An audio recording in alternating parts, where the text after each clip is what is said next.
بسم اللہ الرحمن الرحیم۔ السلام علیکم ورحمۃ اللہ وبرکاتہ۔ آج ہماری محرم الحرام کی چھٹی مجلس ہے۔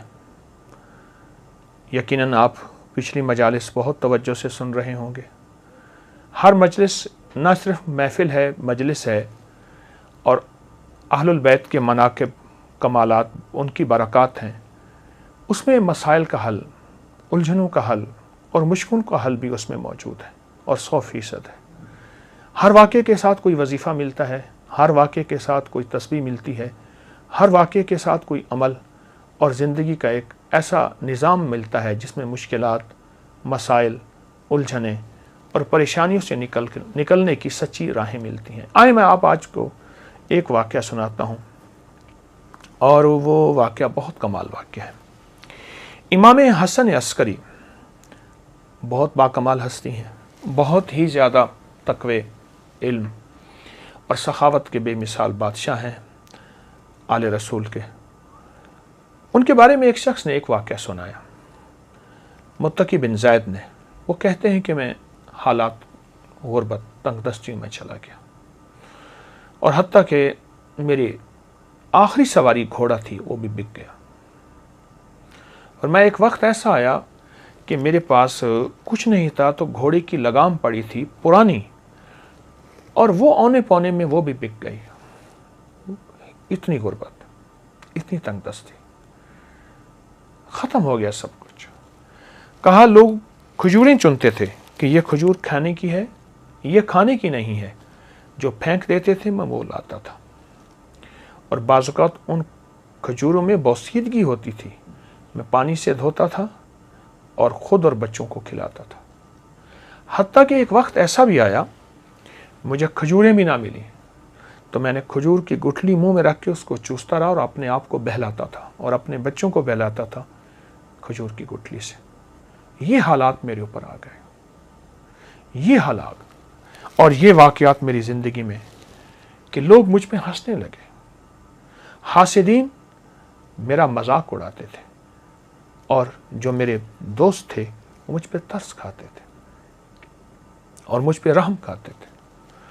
کچھ دوستوں نے میری مدد بھی کی خفیہ، لیکن شاید اوپر سے فیصلہ کچھ اور تھا۔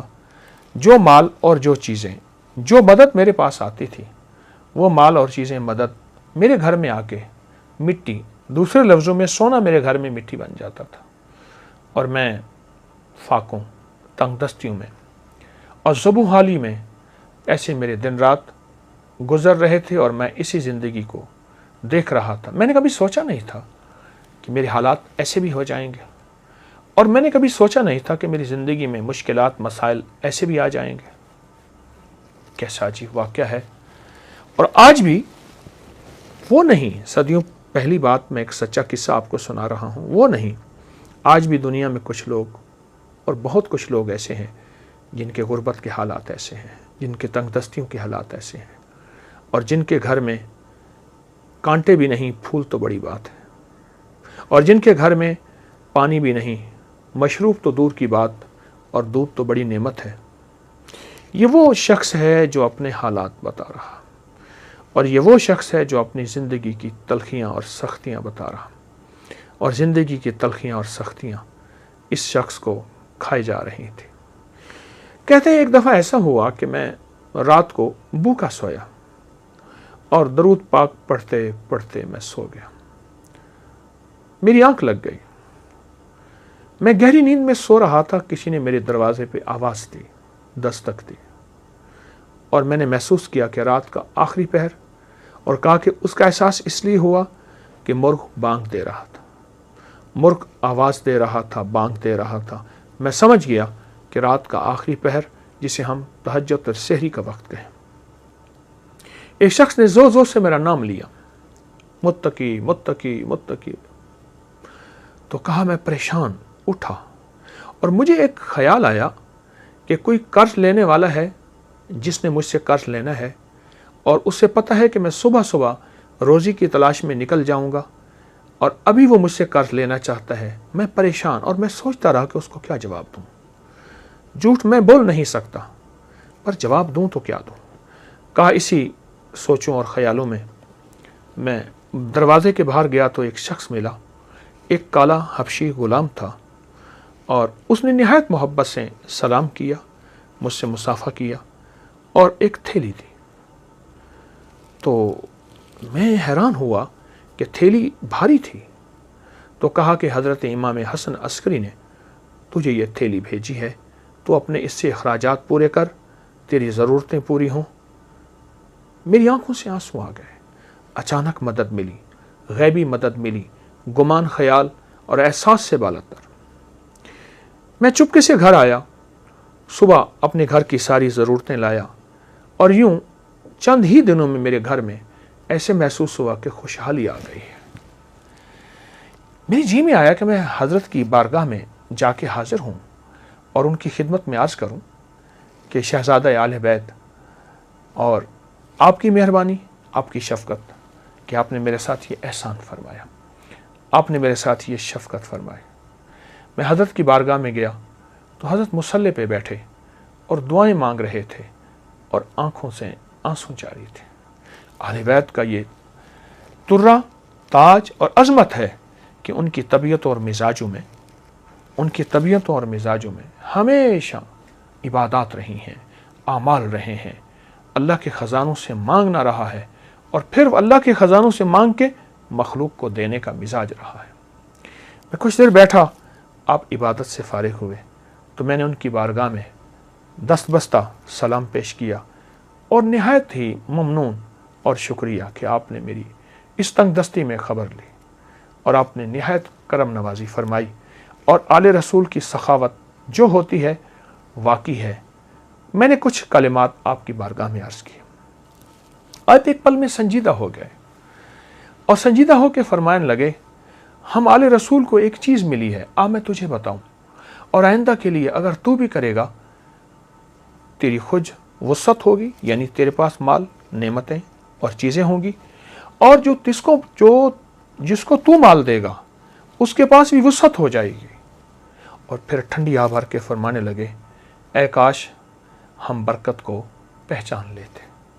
اور پھر مجھے فرمایا کہ جب تجھے پریشانی ہو اور الجھن ہو، کوئی مجبوری ہو، کوئی مشکل ہو، کوئی ناکامی ہو، کوئی پریشانی ہو، کوئی زندگی کا داغ ہو، وہ صبح ہو یا شام ہو، 2 رکعت نماز نفل حاجت کی نیت کر کے پڑھ، اور پھر توجہ سے پڑھ، اور دھیان سے پڑھ، اور یکسوئی سے پڑھ، اور پورے اعتماد اور پورے یقین سے اور پورے دھیان سے اور پوری دل کی کیفیتوں سے پڑھ۔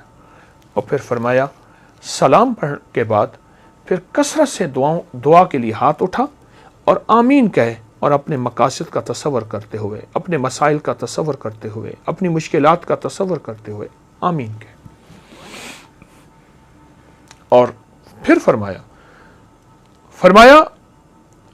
فرمایا ہمارے خاندان میں لفظ آمین اسم اعظم ہے، اسم اعظم۔ اللہ اکبر، کیا عجیب بات ہے،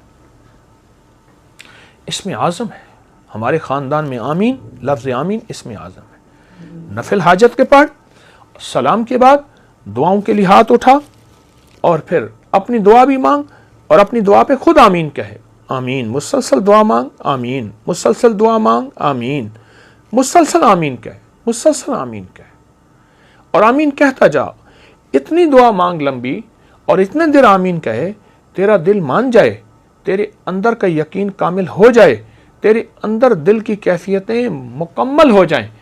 کیا؟ وہ یہ کہ میرے اللہ نے مجھے دے دیا، اور میرے رب نے میری ضرورتیں پوری کر دی، اور میری مشکل حل ہو گئی، اور میری ناکامی دور ہو گئی، اور مجھے زندگی کی راحتیں، خوشیاں اور خوشحالیاں مل گئیں۔ اس طرح آمین کہے، اس طرح آمین کہے، اور اس طرح آمین کہے کہ تیرے اندر سچا وجدان پیدا ہو جائے، سچا درد پیدا ہو جائے، اور تیرے اندر سچا یقین پیدا ہو جائے۔ متقی کہتے ہیں کہ میں حضرت کی بارگاہ سے سلام اجازت کے بعد واپس آیا، اور پھر زندگی میں جب بھی مجھے کوئی مشکل، مجھے کوئی پریشانی اور مجھے کوئی الجھن، اور میری زندگی میں جب کوئی ناکامی آئی یا کوئی بھی واقعہ، میں نے فوراً حضرت امام حسن عسکری سلام اللہ رضوان اللہ تعالی علیہم اجمعین کا عمل کیا، اور جب بھی کیا میں ہمیشہ کامیاب ہوا، اور جب بھی کیا میں ہمیشہ سرخرو ہوا، اور مجھے رزق بھی ملا، صحت بھی ملی، عزت بھی ملی، وقار بھی ملا، شان و شوکت بھی ملی، اور مجھے زندگی میں کامیابیاں ملی۔ اللہ والو، یہ بڑے تھے ہمارے، اور بڑوں نے ہمیں اللہ سے مانگنا سکھایا، اللہ کے خزانوں سے لینا سکھایا، اللہ کی بارگاہ میں کیا ہے، اس کے خزانوں میں، زمین آسمان میں، ہمیں یہ سکھایا۔ یہ عمل آپ کو واقعہ بھی، جہاں ان کی سخاوت، جہاں آل البیت کی عظمت، جہاں آل رسول کی نسبتیں اور ان کی ہستیوں کا کمال، وہاں ایک عمل بھی ہے جو ہماری زندگی میں، اور شیخ متقی فرماتے ہیں بس مجھے اس کے بعد پھر کسی چیز کی غرض نہ رہی، میری گھر سے غربت بھی، تنگ دستی بھی، فاقے بھی، بیماریاں، پریشانیاں اور قرضے ختم ہوئے، اور میں تونگر بن گیا، اور میری زندگی میں تونگری آ گئی۔ میں عمل مسلسل کرتا رہا، روزانہ نفل پڑھتا اور روزانہ یہ عمل کرتا، روزانہ نفل پڑھتا، روزانہ یہ عمل کرتا، اور گڑ گڑا کے کرتا۔ آپ بھی کوئی وقت مقرر کر لیں، مقرر نہیں، جس وقت کر لیں، فارغ وقت ہو، پوری توجہ سے اور پورے دھیان سے، پھر دیکھیں حالات کیسے پھرتے ہیں، اور کڑی دھوپیں کیسی ٹھنڈی چھاؤں میں، آپ دیکھیں تو صحیح۔ ہاں، سائے ڈھلتے ہیں، اگر بہت لمبا دن ہے تو رات بھی آتی ہے، اور شام بھی آتی ہے، اور ٹھنڈک بھی آتی ہے، اور اگر سورج کی بہت گرمی ہے تو چاند کی چاندنی بھی آتی ہے۔ آئیں آل رسول سے یہ محبت کے پھول اور موتی لے لیں، ضرور کریں، بہت کریں۔ میں نے بے شمار لوگوں کو بتایا، اور جن کو بتایا انہیں ہمیشہ برکتوں کے خزانے ملے، انہیں ہمیشہ رحمتیں، عزتیں اور شان و شوکتیں ملی۔ ضرور کریں۔ یہ آج ہماری چھٹی نشست تھی، چھٹی محفل تھی، چھٹی مجلس تھی۔ انشاءاللہ ہم سنیں گے، اس بات کو بہت زیادہ پھیلائیں، اور یہ چھوٹی چھوٹی مجالس لوگوں کو بہت زیادہ شیئر کریں، اور لوگوں کو بہت زیادہ اس پہ لائیں۔ کسی کا کام ہو جائے گا، کسی کا بھلا ہو جائے گا، آپ کا گھر پہلے آباد ہو جائے گا۔ جزاک اللہ۔ السلام علیکم ورحمۃ اللہ۔